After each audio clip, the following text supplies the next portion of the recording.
The Detroit night was filled with summer heat and the smell of garbage from the bins when screams broke the silence on the 6th floor of 23 Candler Street. Mrs. Johnson, who had lived next door for 32 years, knew right away that this wasn't just a normal family fight. "I thought someone was just celebrating too loudly," she later told the patrol officers. "You know, when a baby is born, everyone screams. But then I heard that sound, like something burst, and a baby crying. So desperate." Detroit Police Department officers Jenkins and O'Connor arrived at the scene at 11:42 p.m. The door to apartment 6 on 14 was locked, but the sound of a baby crying could be heard through the thin walls. Jenkins, a father of 3, immediately sensed something was wrong. "Police! Open the door!" O'Connor shouted, pounding his fist on the peeling paint. No one answered. Only the crying grew more desperate, more piercing. Jenkins nodded to his partner, and they broke down the door. What they saw will remain etched in their memories forever. Kamora Jones lay on the floor of the small bedroom, her eyes staring at the ceiling in amazement, as if she couldn't believe what had happened. Blood spread in a dark stain under her head, mixing with amniotic fluid. Next to her, in the pool of blood, lay 2 newborn babies, still attached by the umbilical cord. Their tiny bodies trembled as they cried. "Oh my God," Jenkins whispered, immediately pulling out his radio. "We need an ambulance right away, and a detective. We have a murder here." Detective Marlene Walker arrived 47 minutes later. Tall, with graying temples and deep wrinkles around his eyes, he looked like a man who had seen too much. His brown eyes quickly scanned the crime scene, noting every detail. "What do we have?"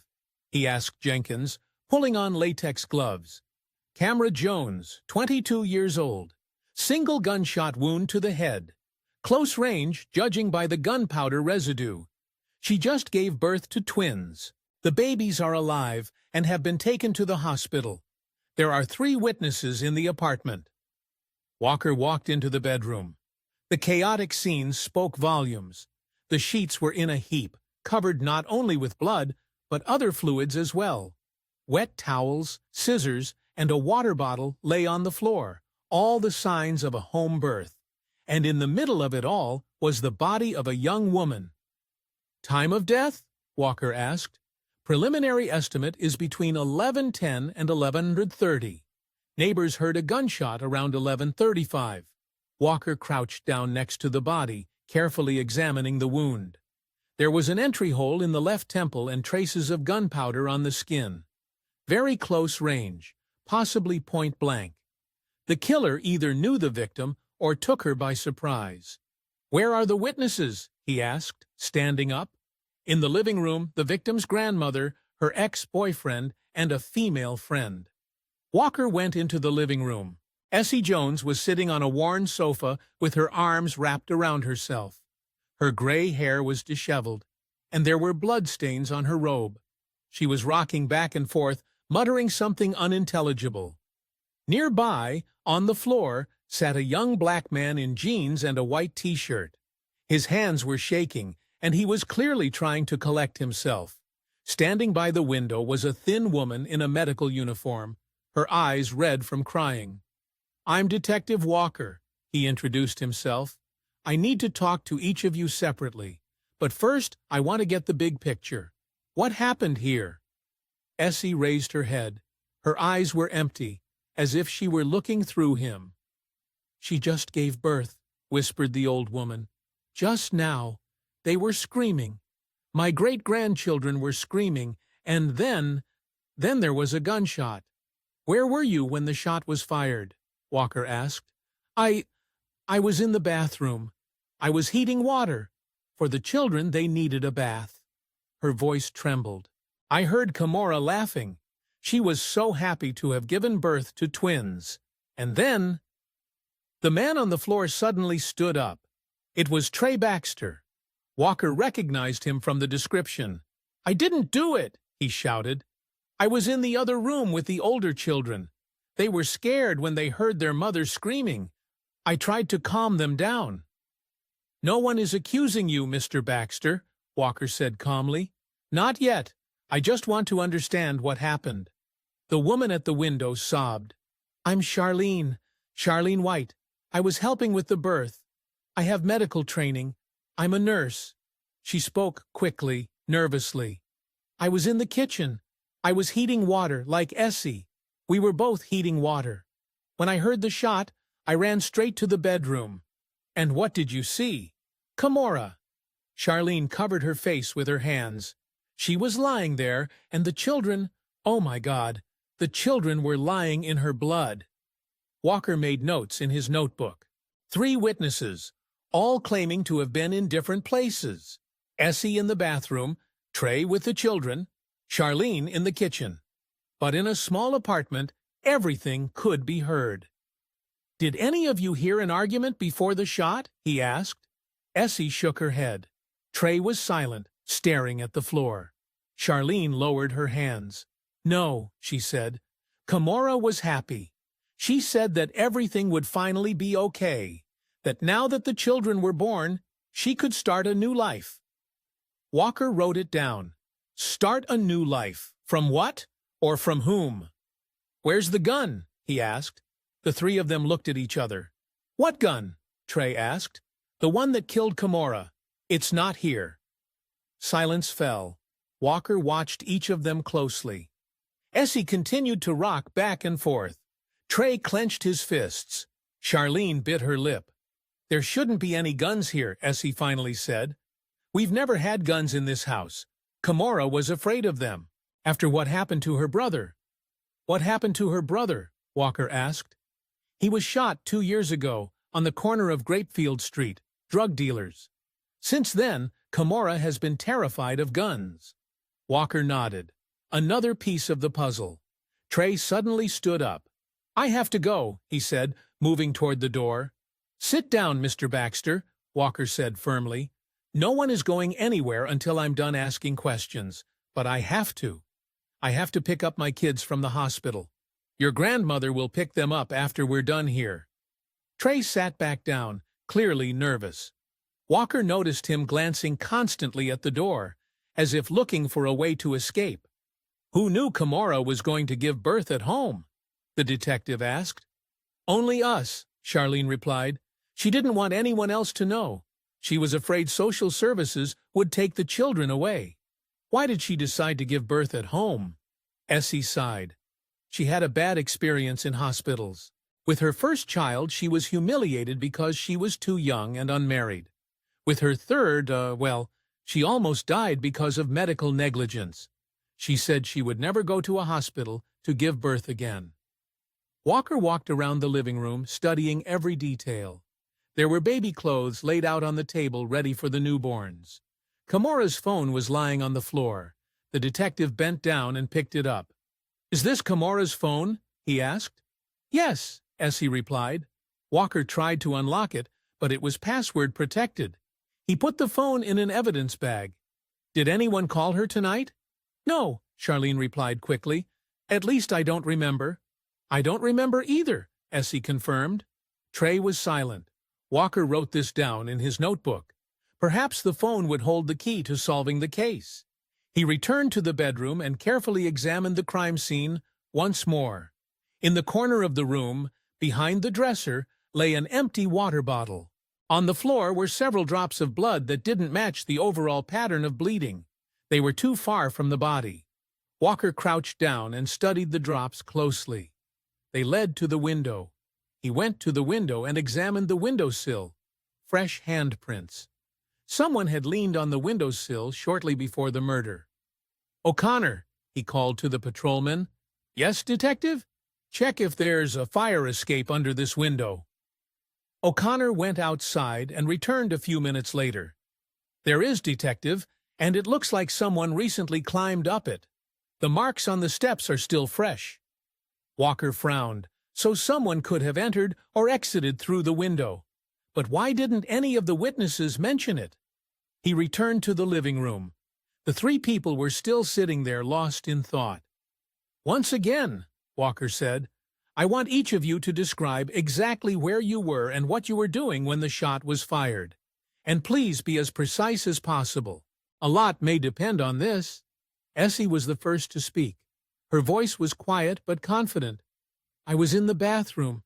I was filling a basin with hot water. I leaned over the sink and turned on the tap. The water was cold, so I waited for the hot water to come out. Then I heard Kamora laughing. She was enjoying herself with the children. She said something like, "Look how beautiful they are." And then there was a gunshot. I immediately ran to the bedroom. Trey looked at the detective. I was in the nursery, more precisely, in the room where the older children sleep. Little Jalen was crying because he heard his mother screaming.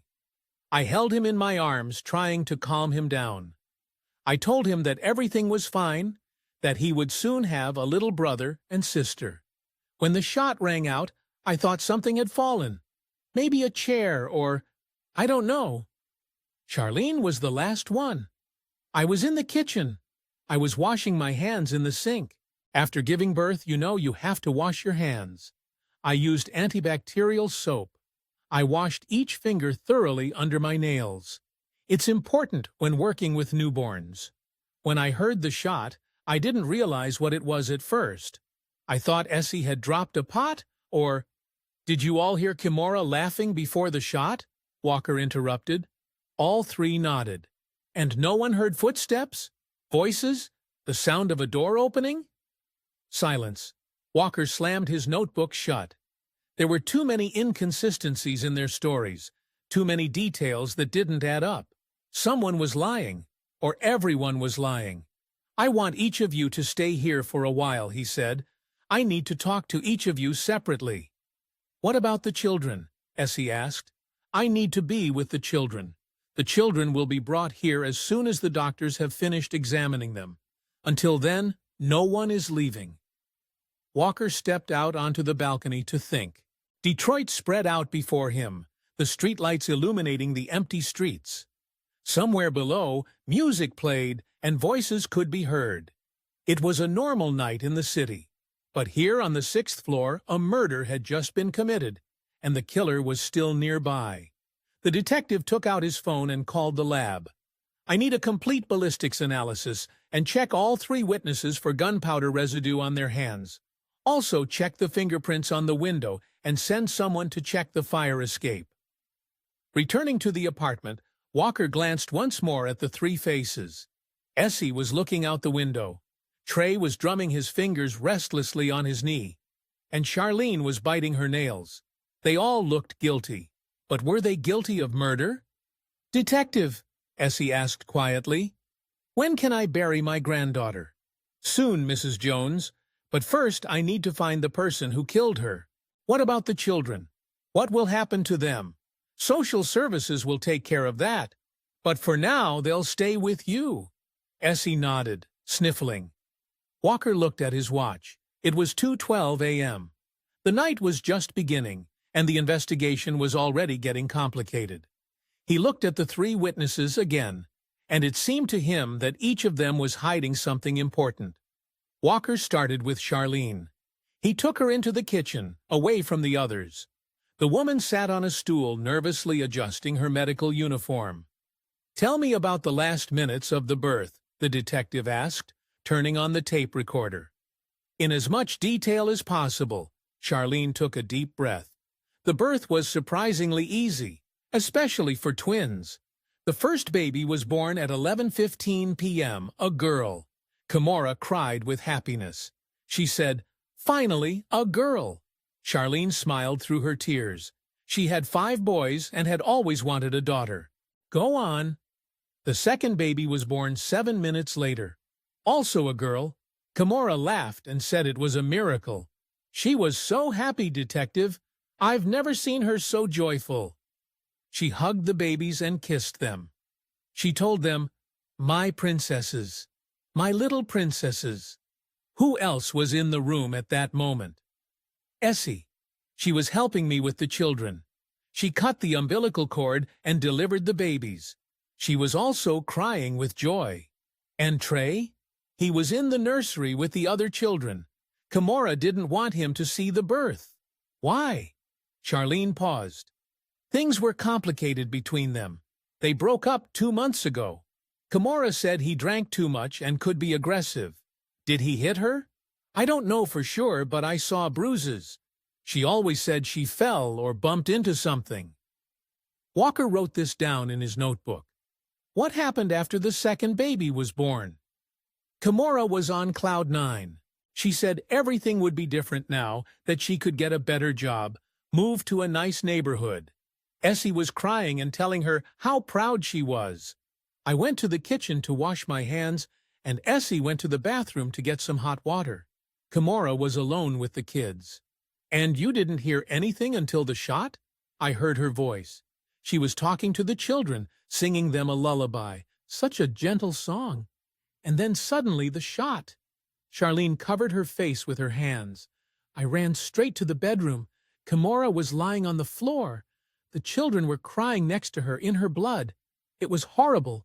Did you see anyone in the bedroom? No, no one. I grabbed the children and tried to calm them down. Essie came running in. She was screaming and fell to her knees next to Kamora. And Trey? He was the last to arrive. He ran out of the nursery. When he saw Kamora, he just stood there and stared, as if he couldn't believe his eyes. Walker nodded. And so far, everything matched the previous statements. One more question. You said you have medical training. Did you notice anything unusual about Kamora's behavior in the last few days? She was tense.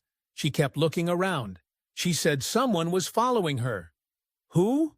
She didn't say. But I think it was Trey. Next was Essie. The old woman sat down across from Walker, clutching the cup of tea the patrolman had brought her.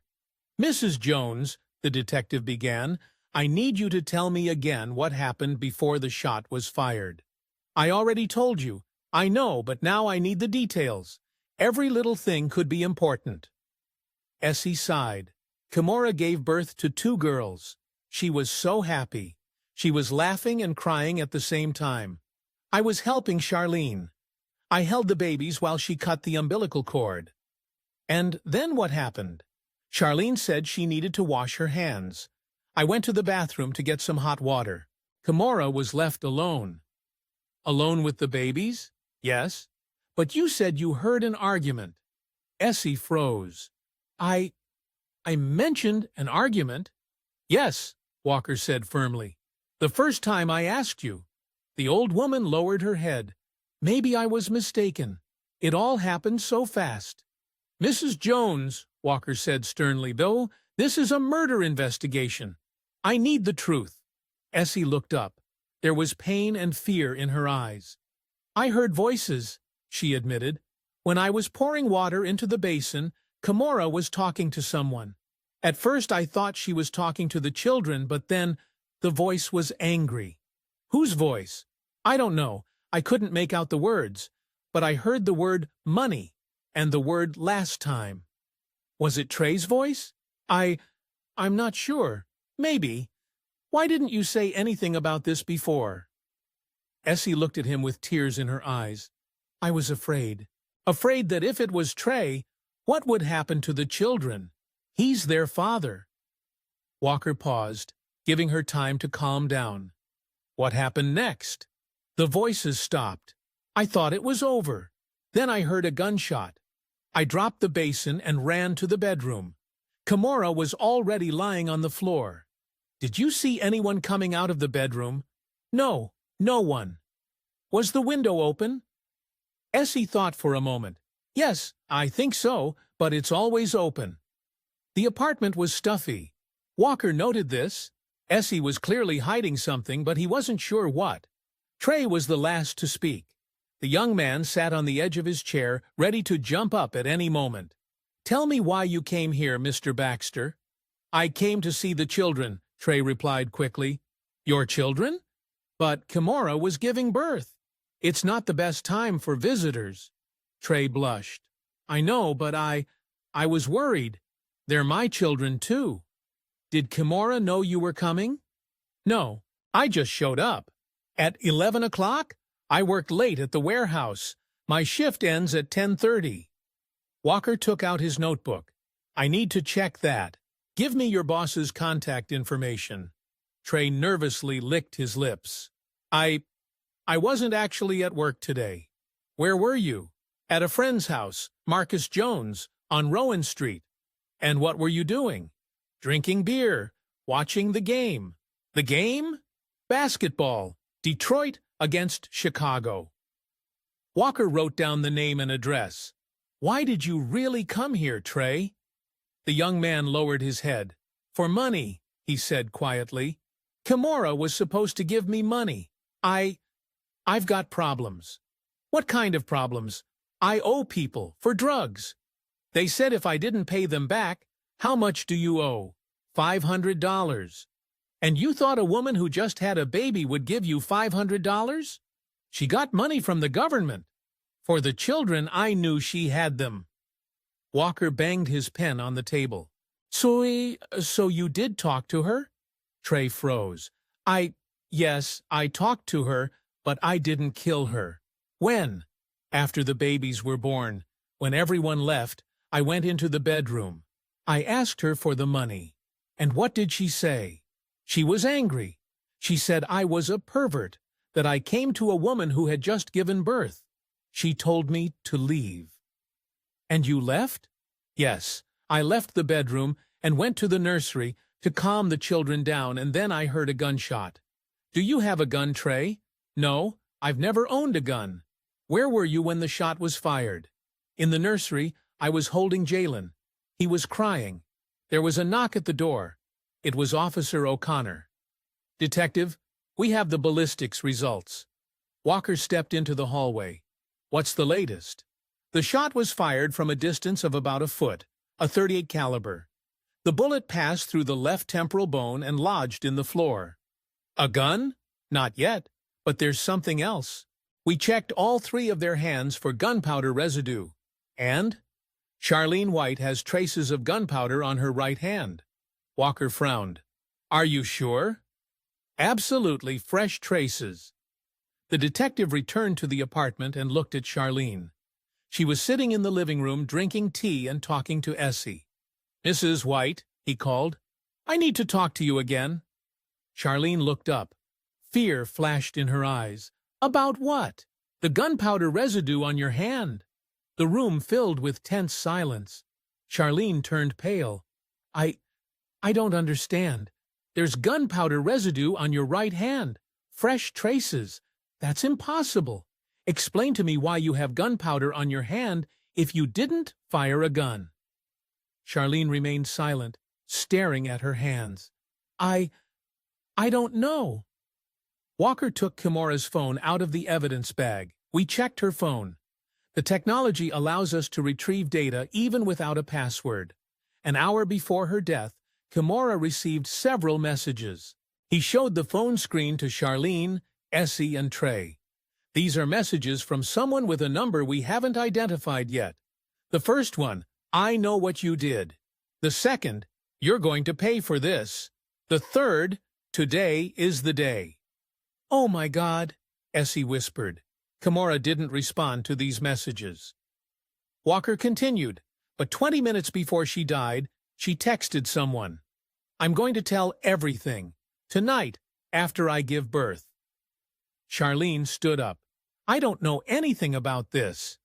Sit down, Mrs. White. I want a lawyer. Not until you're under arrest, Walker said. I'm just asking questions. He looked at his watch. 3:25. The time of death was around 11:30. That meant Kamora had died about 15 minutes after the second baby was born. Mrs. Jones, he said to Essie, are you absolutely sure the first baby was born at 11:15? Yes, I looked at the clock. I always write down the time of birth. And the second? At 11:22. Walker nodded. Everything added up. The babies were born. Everyone congratulated each other. Then Charlene and Essie left. Trey went in to get the money. Kamora kicked him out, and a few minutes later she was killed. But who had the gun? And why was there gunpowder on Charlene's hands? There's something else, he said. We checked the fingerprints on the window. Besides Kamora's, there are others. Fresh ones. Everyone froze. Whose? Trey asked. We don't know yet. They're not in the database. But we'll compare them with all of your prints. Walker walked over to the window and looked at the fire escape again. Someone could have climbed up, entered through the window, fired the shots, and left the same way. But why? And why was there gunpowder on Charlene's hands? He looked again at the people sitting in front of him. Any one of them could be the killer. Every one of them was lying about something. But which one was lying about the murder? "Detective," Essie whispered, "when will this be over? I need to get to my children." "Soon, Mrs. Jones. First I need to figure out who killed your granddaughter." He glanced at his watch. 340. The night was dragging on, and the answer seemed increasingly elusive. Walker looked at his watch. 420. The sun would soon rise over Detroit, but in the sixth-floor apartment, time seemed to stand still. The detective made a decision. "I want to conduct a reconstruction," he announced. "Right here, now." "What?" Charlene asked. "You can't?" "I can," Walker said firmly. "And I will. Each of you will stand in the same place you were at the time of the murder. I need to understand what really happened." Essie shook her head. "I can't go back to that bedroom. I can't see." "Mrs. Jones," the detective said gently, "I understand how difficult this is, but it's the only way to find your granddaughter's killer." The old woman wiped away her tears. "All right, I'll do it for Kamora." Walker began to assign people to their places. Essie went to the bathroom, Charlene to the kitchen, Trey to the nursery. He remained in the living room, watching. "Each of you will do exactly what you were doing at that moment," he explained. "Don't embellish. Don't leave out any details. I want to see an accurate reconstruction." Charlene was first. She reluctantly went into the kitchen. "I was washing my hands," she said, approaching the sink. "Like this, thoroughly, with soap." Walker watched her movements. Charlene's hands trembled as she turned on the water. "What did you hear from the bedroom?" Kamora was talking to the children. She was singing to them. Charlene's voice grew quieter. She was singing the lullaby she always sang to her children.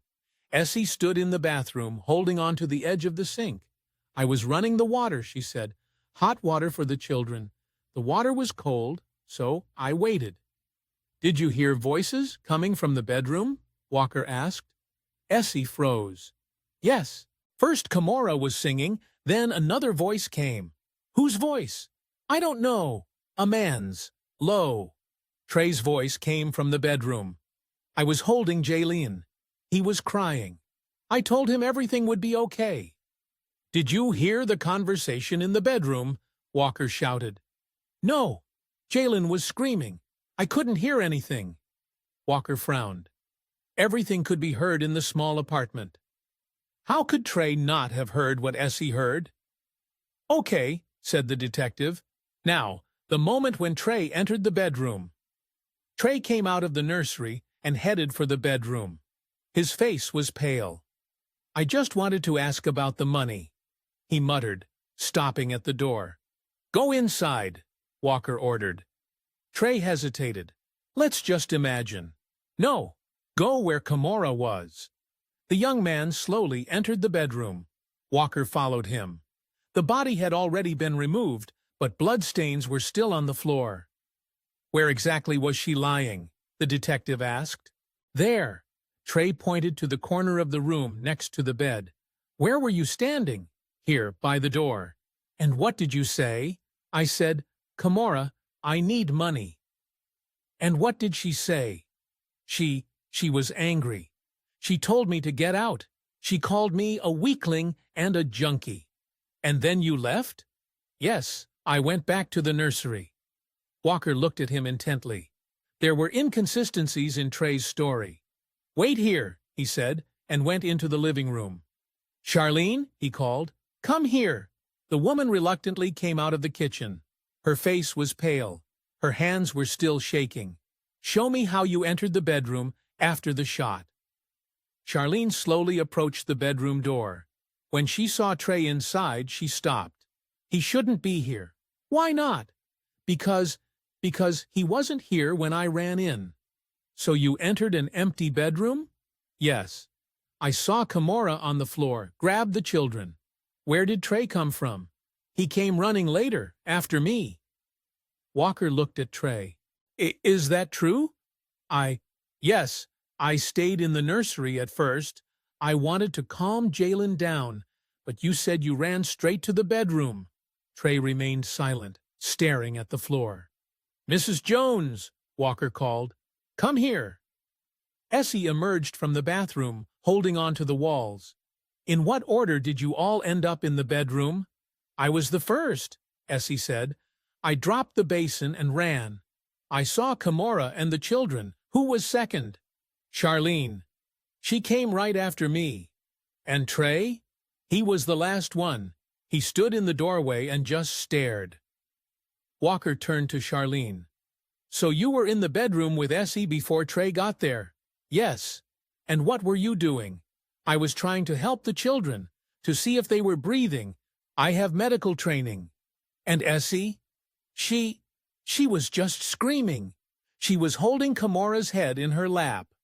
Walker walked over to the window.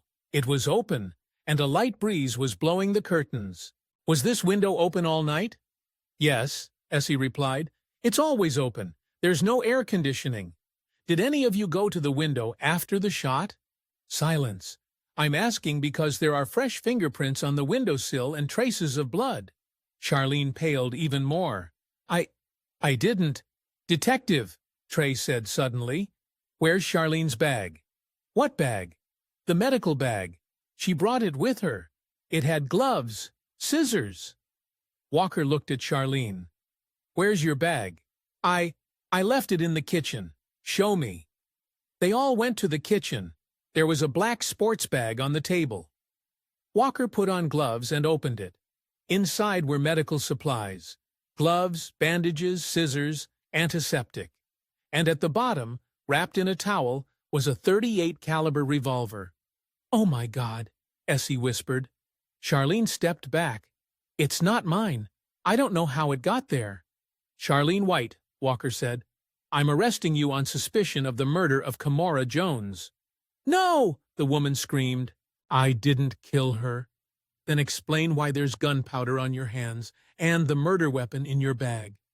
Charlene collapsed into a chair, covering her face with her hands. I didn't mean to.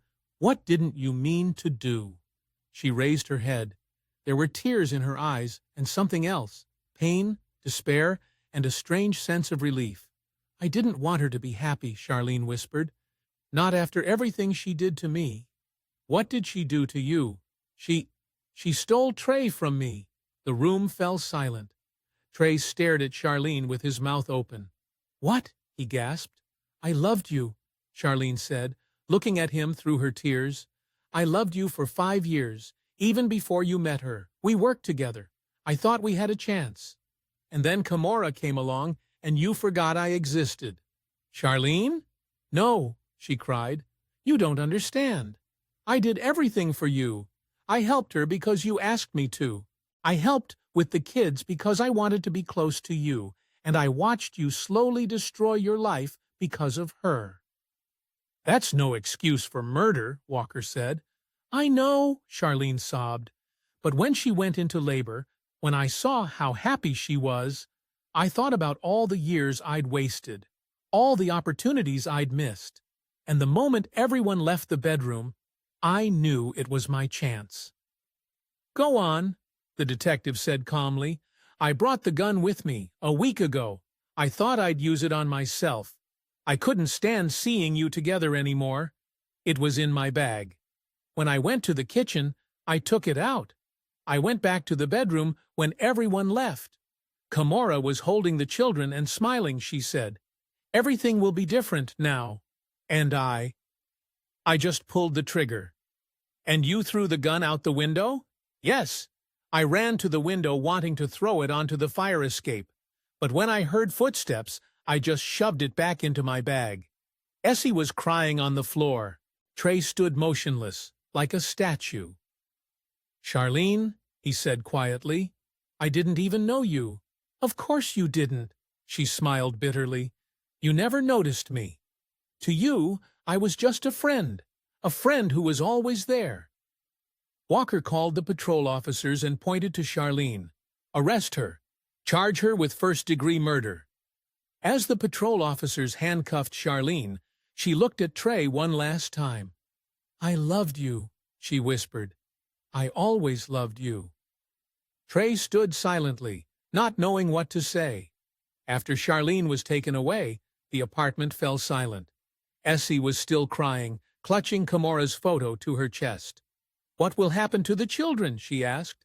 "Social services will help with custody," Walker said. "But for now, they're staying with you." "What about the twins?" "The doctors say they're healthy. They'll be discharged soon." Essie nodded. "7 children," she whispered. "How am I going to manage with 7 children?"